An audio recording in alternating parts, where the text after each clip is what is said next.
This entire series is based on New Zealand historical and current events. I've used a lot of iconic imagery from my past and most people's past, stuff that we all feel very strongly about, and sense of ownership and cultural sort of ownership, be it Māori or Pākehā, and that's what it's based on really, is just iconic themes of New Zealand. I get a lot of influences through literature, Michael King, historic, contemporary historians. I read a lot, so I get a lot of information from other people's views about how our historic events took place and currently what position that puts us in. As far as artists go, I feel strongly about McCann, Hoderi, Hammond. They're all quite strong influences. I don't know whether it shows in my work, but when I look at their work, I feel a sense of pride as a New Zealander, so I try and take that on board and portray myself in some kind of similar way. I've been working as an artist for probably around 10 years now. Started off mainly in a photographic sort of area as far as artwork was concerned, but that pretty quickly moved into a multimedia form. I found photography was a very difficult thing to try and sell to people because everybody feels they can offer the same by pushing their own finger on a button. And then I sort of, I tied a couple of my favourite pastimes into my artwork, which was hoarding and op shopping. So I managed to find a lot of material in op shops that I could reuse and beautify, which was a compliment and an achievement in myself, being able to take something that had passed its use-by date and recreate it to make somebody else want it again. I sort of feel quite strongly about the waste that we have in the world and what we create, so it's kind of nice to be able to put something back out there that's been used and passed on.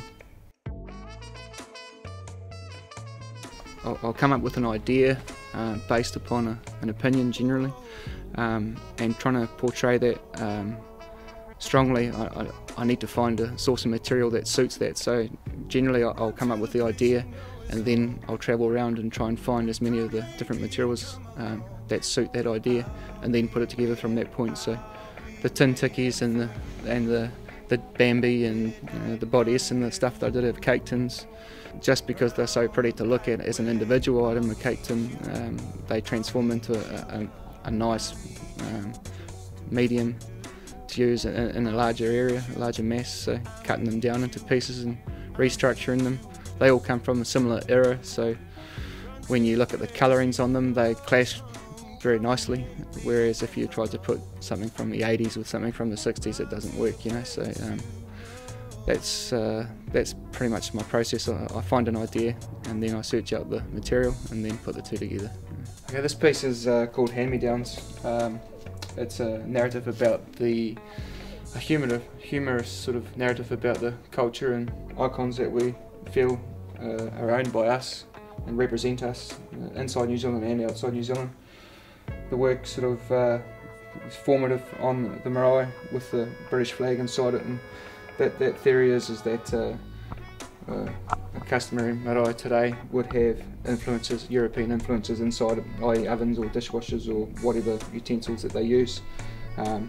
It's emblazed with the Lions insignia, which is obviously a part of small town New Zealand. That's just to represent a meeting house. You move up through the piece. The text on this part here it says Aotearoa, but it's spelt in a European form, the way that, if we broke it down into syllables it would be spelt this particular way. And around the bumblebee there's some text that sort of represents our slang language, which has sort of become more a wider used language than Māori or European language. Moving up through the piece, there's the four-square man. He's crowned, and that's sort of trying to say, the royalties of New Zealand, and the icons that we have as Kiwis, are special to us in that way. And then the text over the top, dunno bro, is that me as in we, or us, or them as in us? And that's just about ownership, the way we turn ownership.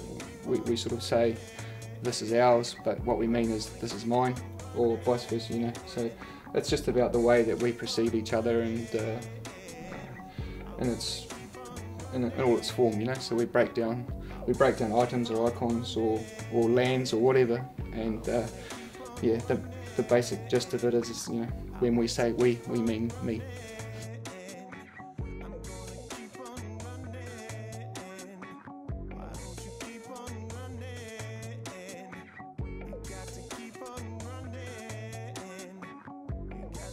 Yeah, it's a combination of a couple of series which I believe all kind of tie in with each other quite nicely, all from that same 1950s New Zealand era. We have, there'll be 4 works of the commemorative series which have these circle-like shapes. So I use monuments and historic figures a lot recently, and then put them in a juxtaposition as far as backgrounds and stuff go to tell a new narrative on historic fables and, you know, offer a different perspective on them. In a kind of tongue-in-cheek way, so keeping it quite light-hearted, nothing too serious. And then there'll be also the Small Town series, which is a heavy text. Oh, it's utensils, which are from that same area too, kind of utensils that we use to build and sculpt a landscape that we're familiar with.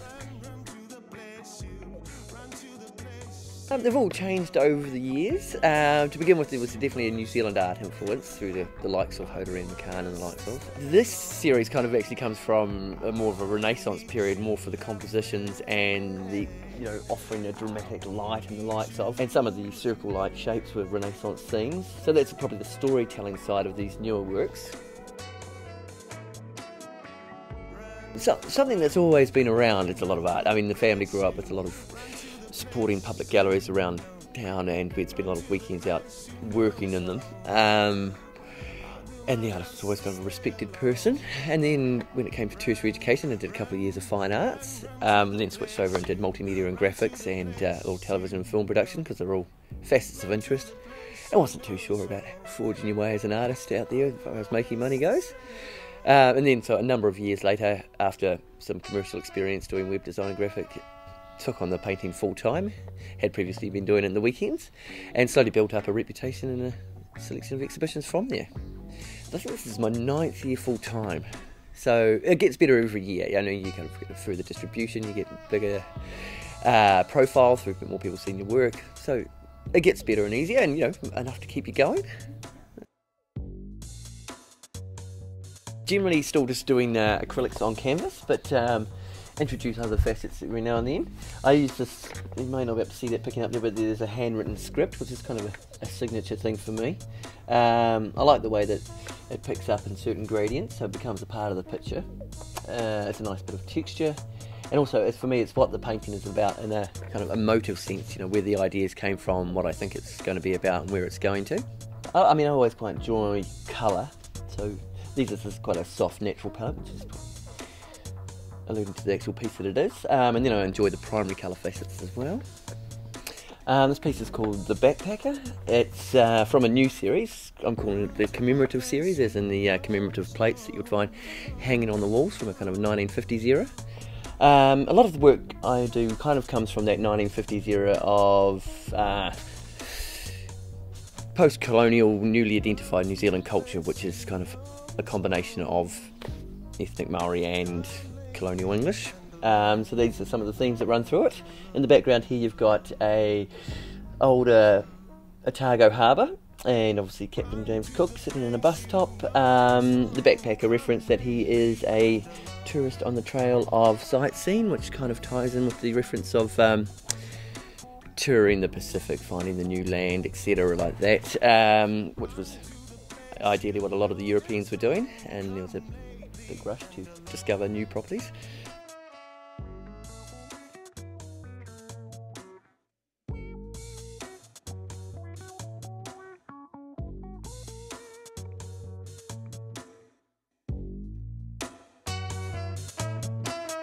Run to the place you know is home, come lately and alone.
place you know is home.